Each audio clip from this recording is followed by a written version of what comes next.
ഇമാം ഇബ്നുൽ ഖയ്യിം റഹ്മത്തുള്ളാഹി അലൈഹിയുടെ സുന്ദരമായ ചില വചനങ്ങളുണ്ട്. ആ വചനങ്ങൾ അള്ളാഹ് എന്ന പേരിൻ്റെ സവിശേഷതകളും പ്രത്യേകതകളുമാണ് അറിയിക്കുന്നത്. അതുകൊണ്ട് ആ വചനങ്ങൾ വായിച്ച് ഞാൻ അതിൻ്റെ അർത്ഥം നിങ്ങളുടെ ശ്രദ്ധയിൽ കേൾപ്പിക്കാം.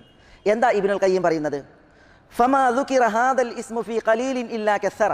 ഫമാ ദുകിറ ഹാദൽ ഇസ്ം, ഈ പേര് പറയപ്പെട്ടിട്ടില്ല. ഈ പേരെന്ന് പറഞ്ഞാൽ അള്ളാഹ് എന്ന പേരിനെ കുറിച്ചാണ് പറയുന്നത്.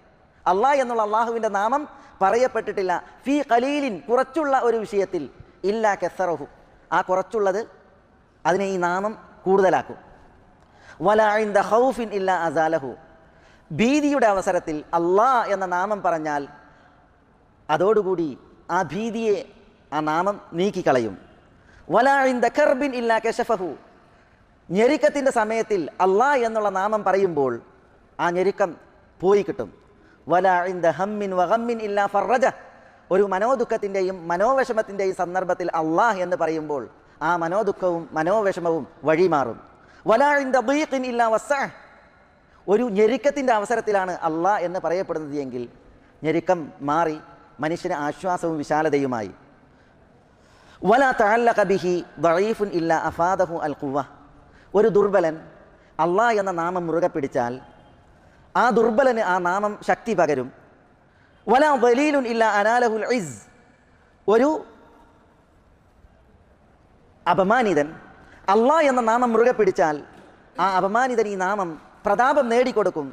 വലാ ഫഖീറുൻ ഇല്ലാ അസാറഹു ഗനിയൻ, ഒരു ദരിദ്രനാണ് അള്ളാഹ് എന്ന നാമത്തെ മുറുകെ പിടിക്കുന്നതെങ്കിൽ, നാമവുമായി ബന്ധപ്പെടുന്നതെങ്കിൽ ആ നാമം അവനെ സമ്പന്നനാക്കും. വലാ മുസ്തൗഹിഷുൻ ഇല്ലാ ആനസ, ഏകാന്തതയിൽ കുടുങ്ങിയ ഒരു മനുഷ്യനാണ് അള്ളാഹു എന്നുള്ള നാമവുമായി ബന്ധപ്പെടുന്നത് എങ്കിൽ ആ നാമം അവന് ഇണക്കമുണ്ടാക്കി കൊടുക്കും.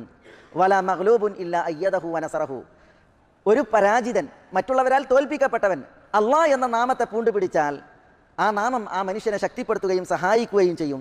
വലാ മുൽത്തറുൻ ഇല്ലാ കശഫ ദുർറുഹ്, ഒരു നിർബന്ധിതൻ അള്ളാഹ് എന്ന നാമവുമായി ബന്ധപ്പെട്ടാൽ അതവൻ്റെ ദുരിതം നീക്കുകയും പോക്കുകയും ചെയ്യും. വലാ ശരീദുൻ ഇല്ലാ ആവാ, ഒരു വഴിതെറ്റിയവൻ അള്ളാഹ് എന്നുള്ള നാമം അതുമായി ബന്ധപ്പെടുമ്പോൾ ആ നാമം അവന് അഭയം നൽകുകയും ചെയ്യും.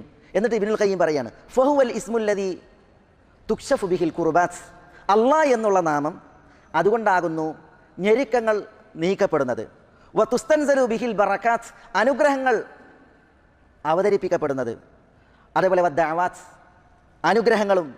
വതുഖാലു ബിഹിൽ അസറാത്തു വതുസ്തദ്ഫഉ ബിഹി സയ്യിആത്ത്, തിന്മകൾ പോക്കുന്നതും വീഴ്ചകൾ നീക്കുന്നതും അള്ളാഹ് എന്നുള്ള നാമത്താലാകുന്നു. വതുസ്തജ്ലബു ബിഹി അൽ ഹസനാത്ത്, നന്മകൾ കൊണ്ടുവരുന്നത് അള്ളാഹ് എന്നുള്ള നാമം കൊണ്ടാകുന്നു.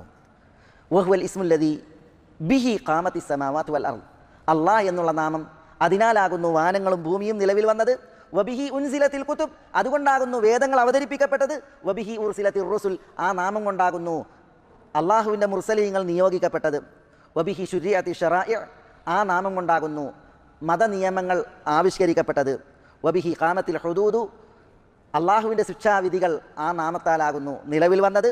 വബിഹി ശുരിയൽ ജിഹാദ്, ആ നാമത്തിൻ്റെ പേരിലാകുന്നു ജിഹാദ് നിയമമാക്കപ്പെട്ടത്. വബിഹി ഇൻഖസമത്തിൽ ഖലീഖത്തു ഇല സ്വാദ വൽ അഷ്ഖിയ, ഈ നാമത്തിൻ്റെ പേരിലാകുന്നു പടപ്പുകൾ സൗഭാഗ്യവാന്മാർ ദൗർഭാഗ്യവാന്മാർ എന്നിങ്ങനെ വിഭജിക്കപ്പെട്ടത് എന്ന് തുടങ്ങി ഇബ്നുൽ ഖയ്യിം റഹ്മത്തുള്ളാഹി അലൈഹി അള്ളാഹു എന്ന ഇസ്മുൽ ജലാല, ലഫ്ദുൽ ജലാലയുടെ വർണ്ണനകൾ ധാരാളമായി എണ്ണിയത് കാണുവാൻ സാധിക്കും.